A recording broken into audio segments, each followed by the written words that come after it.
Chelsea Green in the car. In the car. She's on the go. She's a busy girl. Well, look at you. I hope you're not driving because that would be distracted driving, and that is not okay.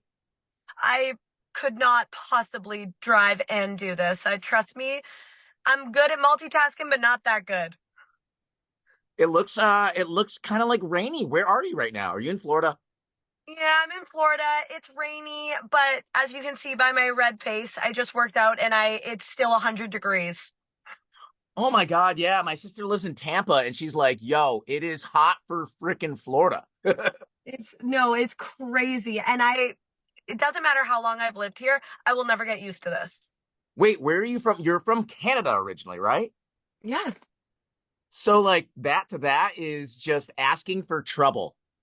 So I know. Tell me about it. A Yeah. Canadian girl is not meant to come down south and deal with this summer, okay? Well, I appreciate you taking some time. I know you're busy. This is probably No like what you're problem. off. This is your off day, right? Like this is your weekend pretty much Off with days, your off days schedule. don't exist, Yeah. okay? Oh, I Don't know. don't don't even worry about it. There's no Okay. such thing as an off day. Well, I appreciate it. I mean, we got a big show coming up in Chicago here. You know the Chicago crowd's always hyped, but for SmackDown Live to be here, it's been a minute. As a huge fan of yours and the WWE, I cannot wait to see what this crowd is going to be like. Because here's the deal: you were over in Scotland, and then prior to that, like other places in the world, the US needs to start showing up to these shows, man. Like these European and international crowds are like starting to show us out. Well, here's the thing. I get it. I get it. We're spoiled in North America. We've been handed everything. But I do think it was an eye opener for everyone to see the crowd in Jeddah, the crowd in France, and then the crowd in Scotland. I think the Americans were kind of like, okay, we got to step it up. The chants are out of this world. I mean, European fans and soccer fans are, they're amazing. Yeah, they're next level. And I They're don't know next what level. they're saying, but like I'm doing it on my couch. I'm like, I'm like doing it. I don't even know what they're doing, but I'm doing it. Look, I'm Um, in the ring. I don't really know what they're. I hear them singing. I start singing. I realize they're not singing about me. They're singing about Bailey, but I'm still singing because it's catchy. can you not hear them? Is it because it's so loud, or is it because where you are in the venue? It just depends. Like it depends what it is. Sometimes I cannot understand what on earth is being said, and then sometimes I'm singing along and I'm like, wait, I know this song.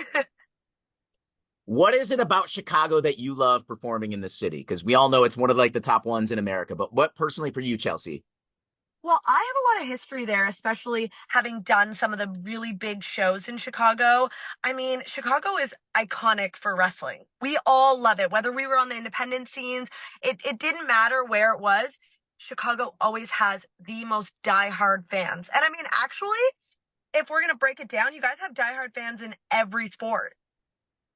So Yeah, it checks out. unfortunately, they don't repay us with championships, but that's okay. That's a conversation for another day. We'll Look, you get don't into want to that. get me started, okay? I'm from Vancouver. We also don't get repaid with championships, but that's okay. We still love them.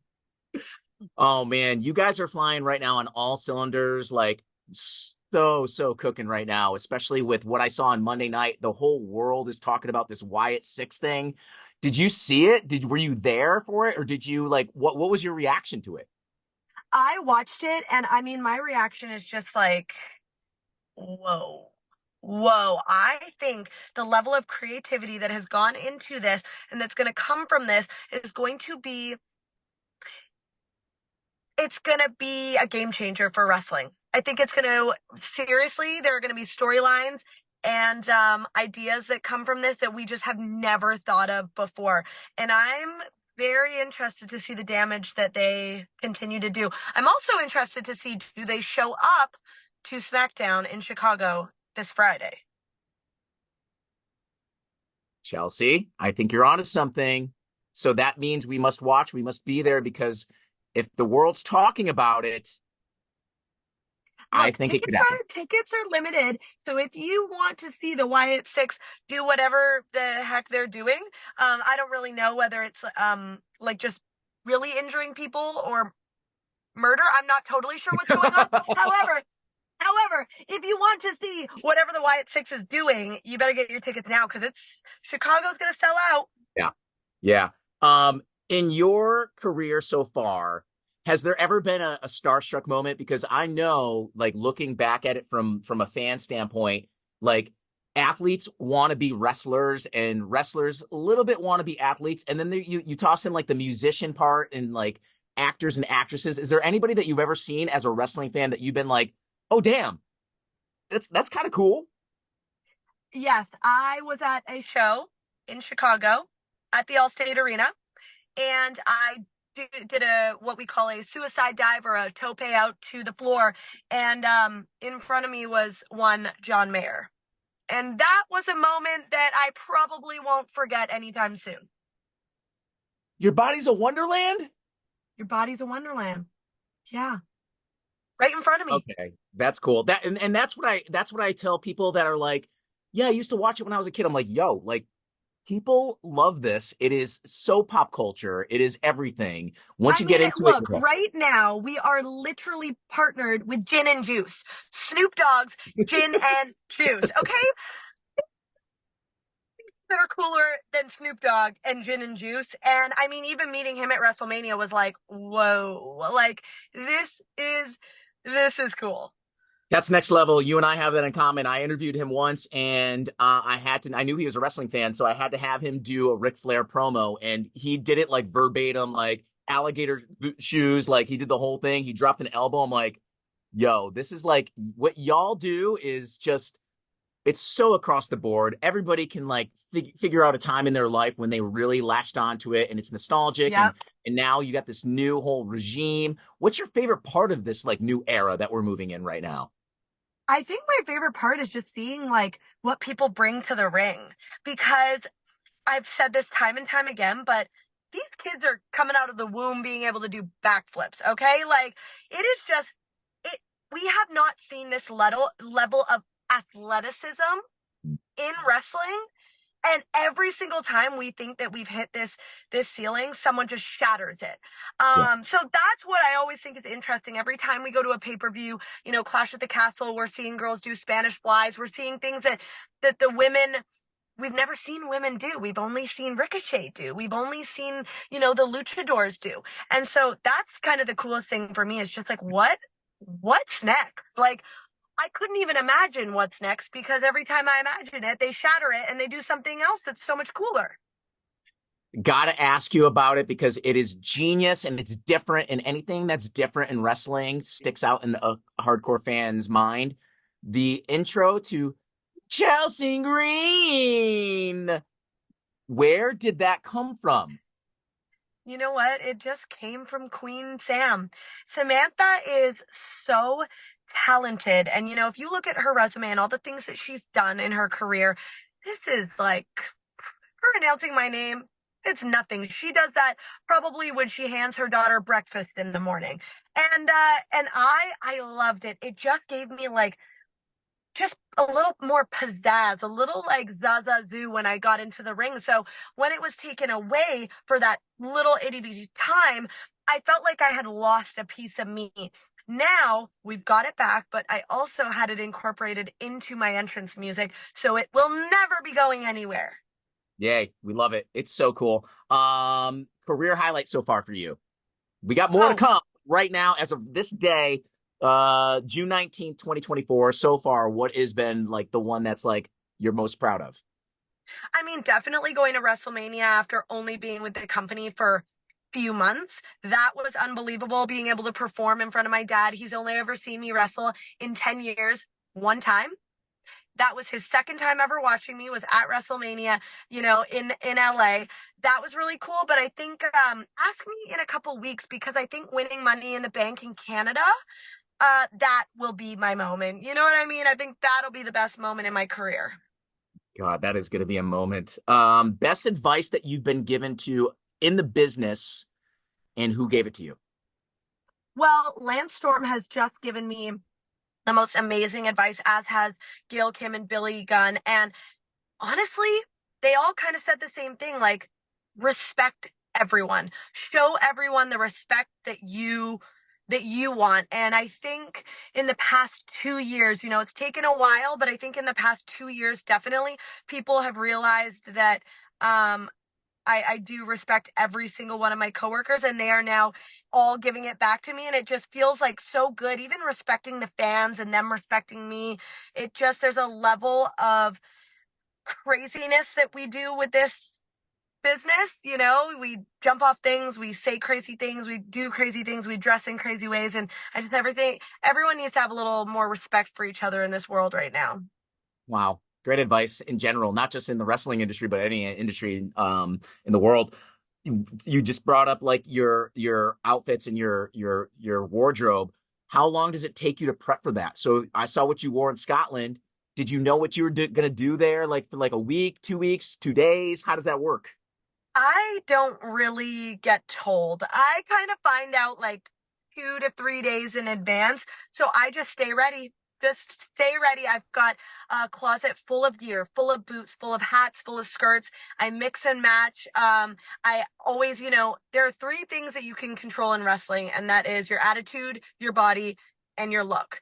And so those are three things that I just really, really pride myself in always being ready, always having a new set of gear, always taking care of my body, and trying to stay positive. Yeah. So, that's all you can do. Yeah, we're really excited, man. I mean, I got to give you your flowers. It's very rare to see somebody that just jumps out on the screen and you stop what you're doing and you have to watch, and you're one of those. So I want to give you your flowers. Thank you. You're welcome. Who would you like to give flowers to that probably doesn't necessarily get enough credit that they deserve right now? So I have two people. One would be Rhea Ripley. I know she gets her flowers, but I'm telling you, she's so much more talented than you guys have even seen. She does so much for the women in this business, and she comes to work and she is always, always, always happy. And that's hard to do with just a little bit of sleep every night. And then the other one is Maxine. Maxine, she was brought up from NXT. She had barely wrestled. When I tell you she had a broken foot and had barely wrestled like 4 months and was brought up, and then is put on live television, learning wrestling as she goes, being thrown in matches with people like Rhea Ripley and Sarah Logan, and kind of having to learn and grow with this business as she's getting in the ring and being kind of ripped apart by the internet. That's really, really hard to do. And she also stays positive, stays humble, stays true to herself. So those two are like, they're amazing, amazing women. And then closing it out again, thank you for the time. We're gonna do quick rapid fire. I do this in every interview. It's five favorites, so just tell me your favorite thing. You ready? I'm gonna go number one. Favorite cheat day meal. I have a whole list, but usually I start with Five Guys, burgers and fries, but I also get a hot dog added onto that. And then I have to get a Publix birthday cake. Have to. Mm. And I eat a buttercream funfetti birthday cake. The sweet and the savory. Favorite Canadian wrestler of all time. Oh, Trish, hello. The goat. The goat. To go. Um, Favorite Disney character. I know you've been spending some time over there in Orlando, so yeah.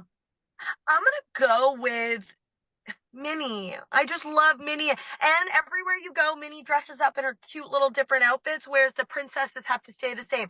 So we love Minnie. Okay. Uh, Favorite item in your husband's man cave. Uh, oh God. Maybe my replica titles that he's bought me, which I love and I wouldn't have thought to get. And now we have all of our titles hanging up, and I think it's going to be really, really cool when we have a family and we can show our kids all the championships that we won along the way. I love the eye roll before you answered that question. And then You would last roll your one, eyes too if you knew how many toys are in our house. Chelsea, they're action figures. They're not really toys. I know, you better cut that out, or I may be single. And then last one, let's go with since we're Kiss FM here in Chicago, top 40 radio station, favorite artist of all time. Who do you listen to? Who do you like get hyped to when you're at the gym? What do you vibing to? So here's the thing. I'm one of those girls where like when I'm having a happy day, I listen to country. When I'm going to the gym, I try to do like Limp Bizkit or something like that. When I'm having like an easy Sunday, I listen to the Eagles. But because I'm a Canadian girl, we got to go Shania Twain. I thought you were going to say, because I'm a Canadian girl, we go Justin Bieber, which is fine. And you know what? If I was going to list off all the Canadians that I love, we'd go Celine Dion, The Weekend, Justin Bieber. You know what I mean? We'd keep going down the list, and that would be a rabbit hole you don't want me to go down. We play this game with Matt's family at Christmas, and we name all the Canadian celebrities we can name. And I'm telling you, it it went all Christmas. Okay, so don't get me started. I need Nickelback and Chelsea Green to be on stage together in Canada at some point in the Well, world. Let's manifest I that. I invited Chad to Rogers Arena for SmackDown in January, and he came. Unbelievable. You have arrived. That means you have arrived. All I don't want right. to say I'm a big deal, but I'm kind of a big deal. I love you. Thank you so much. Tell the broski we said what's up. Hokey, still one of my favorite songs of all time. And you enjoyed this run. I went there. And we can't wait for that moment at Money in the Bank and can't wait to see you on Friday here in Chicago at SmackDown. Well, make sure you get your tickets, and hopefully this Friday on SmackDown, I will qualify for Money in the Bank. Fingers crossed. Toes crossed too. We got it all crossed. Thanks for having me.